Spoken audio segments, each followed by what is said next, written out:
Welcome to another episode of Pit Lane Parlay.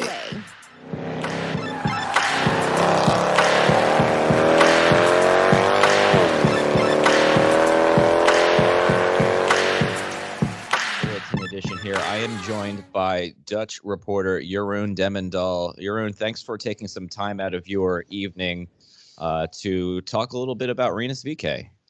Yeah, thank you. Thank you for having me. Real quick, I know you have a couple podcasts that you're on. I want to give you a chance to kind of show, where people can find your work. Well, I'm mostly on Twitter. You can find me under my handle, Mr. Demmendaal. The thing is that both my podcasts are in Dutch, so I think they're not really much use to your listeners. But I do a Formula One podcast. And then today, actually, we launched the very first Dutch language IndyCar podcast, coinciding with Rinus's announcement. Awesome. That's great news. I'm glad to hear there's some coverage over there, and we will definitely put the links to that. If we have any Dutch speakers here, I'm sure they'll check it out. So with that being said, we're here to talk Rinus Veekay for a little bit.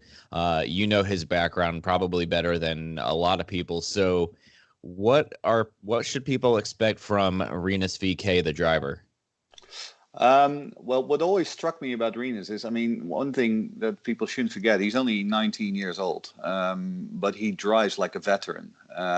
He has this amazing ability of getting into a car that he doesn't know, very quickly find the limit of that car, and do that while basically making no mistakes or driving any damage whatsoever.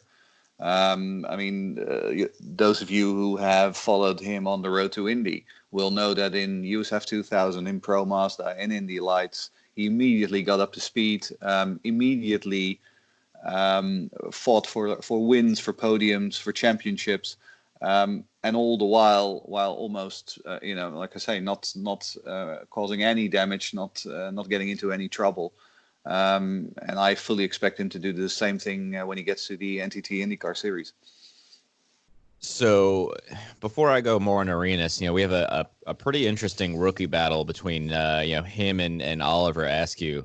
Yes. Obviously they've both progressed up the road to Indy ladder at the same time. So if you're going to look into your crystal ball, do we have a one amazing rookie of the year battle on our hands here? Oh, absolutely. It's I think the 2020 IndyCar Series season has a lot of great stories, but this is one of the main great stories for me. As you know, both Rinus and Oliver have been fighting each other since they were in go-karts. They continued that battle on the road to Indy. USF, it was Askew who won the title. In Pro Mazda, it was Rinus, and then in the Lights, Askew won out again. It's going to be a hell of a Rookie of the Year fight, and I really can't wait to see how that will play out. And I wouldn't know how it will play out because they're both incredibly good.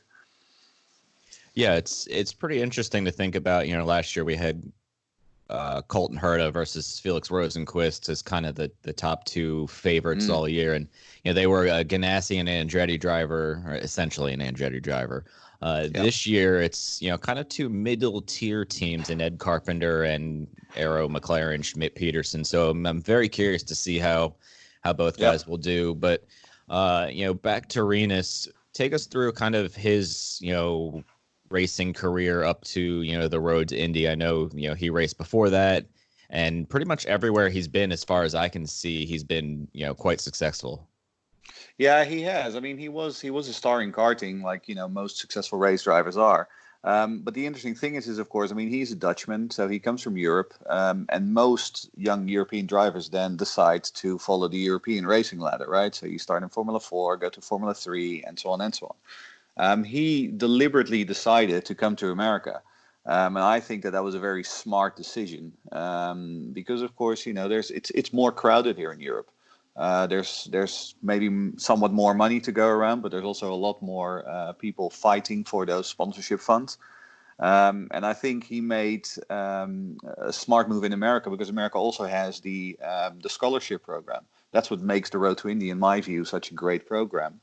Agreed. And he really thought, like, if I can make it there, then I had got a clear path towards sort of, the highest level of open wheel racing in America, which is the IndyCar series. And yeah, I mean, he followed that plan almost to perfection. So he's got some pretty big sponsors behind him in Jumbo and Laplace and a couple others.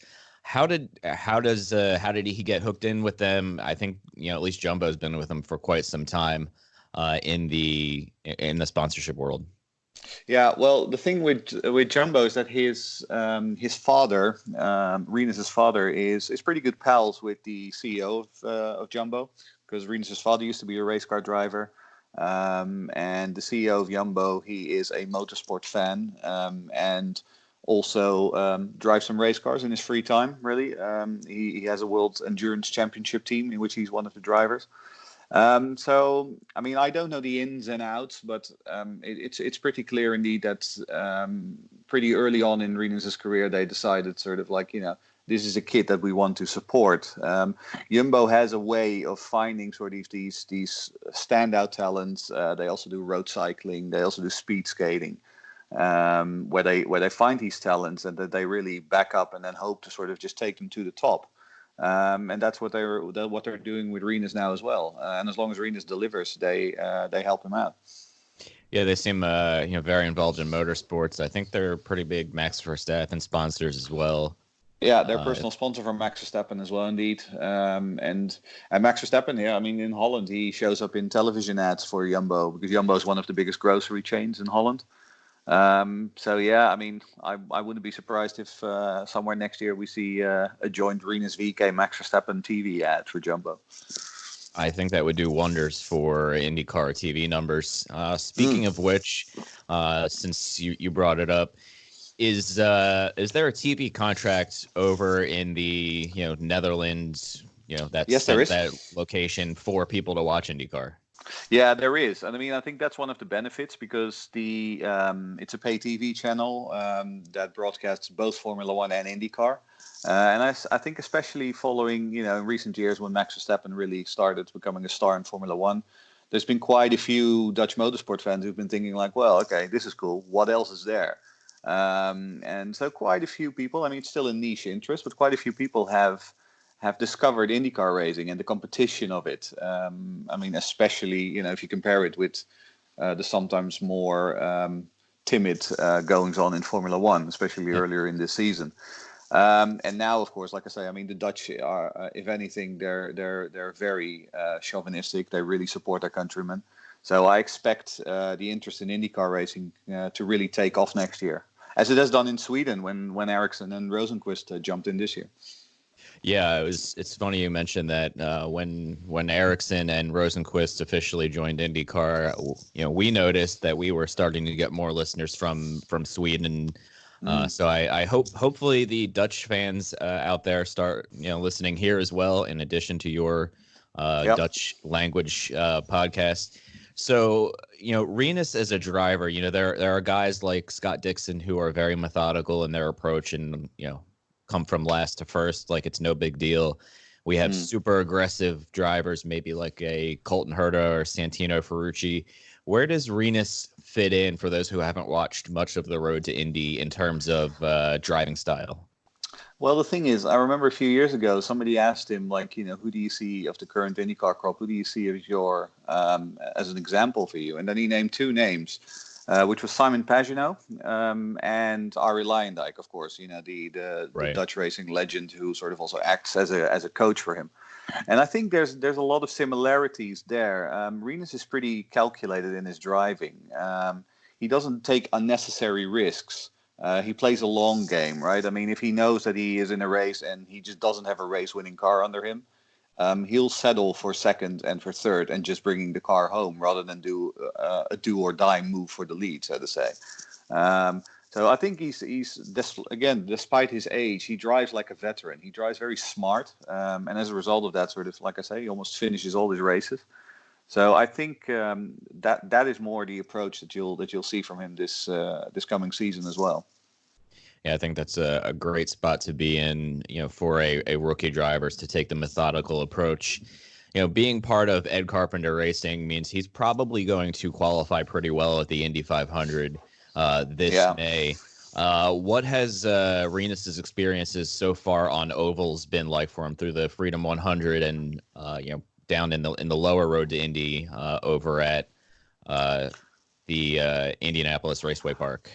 Well, I think it's definitely the ovals is definitely where his biggest learning curve will be, right? I mean, it's especially in the road to Indy, you don't drive too many oval races, and then of course, I mean, getting a car dialed in properly on the Motor Speedway is a hell of a job. I think it will be great for him that he is with Ed Carpenter Racing, a team that is so good on the oval races, especially.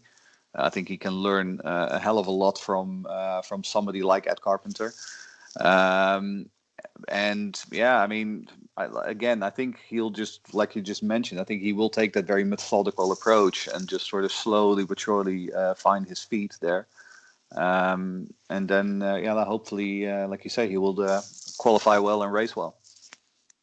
Awesome. Well, we'll wrap it up with one more thing I was curious about here. I know you mentioned Rinus's dad raced at one point, but it seems like in general, he's got an extremely supportive family, that travels. I mean, I think I saw them at every track this year. So, is that something that's, helpful to him to have that support system, travel with him week in and week out? I imagine maybe sometimes it might be distracting when dad is trying to give you advice as a 19-year-old, but how does he handle... I think for him, I think it's a comfort factor, right? Sure. I mean, it's the people sort of who've been around for him all his life. It's the people who've been supporting him all his life. Like you say, they travel with him to the other side of the Atlantic Ocean to sort of support his career. So I can't imagine that would be a distraction for him. I think it would be a source of energy and a source of motivation for him. And like I say, a source of support.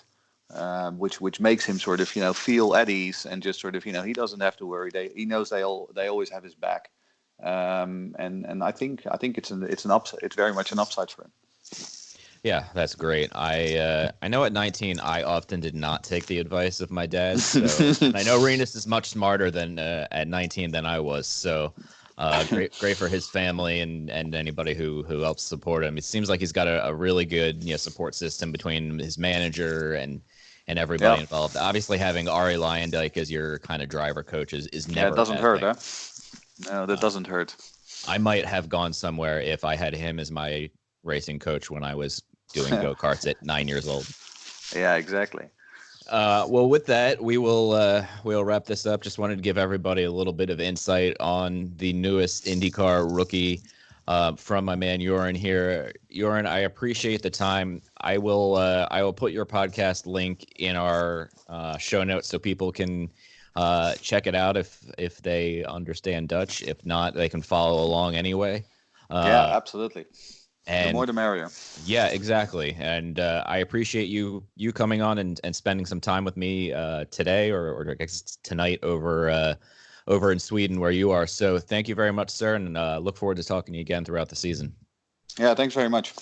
No problem, man. Bye-bye.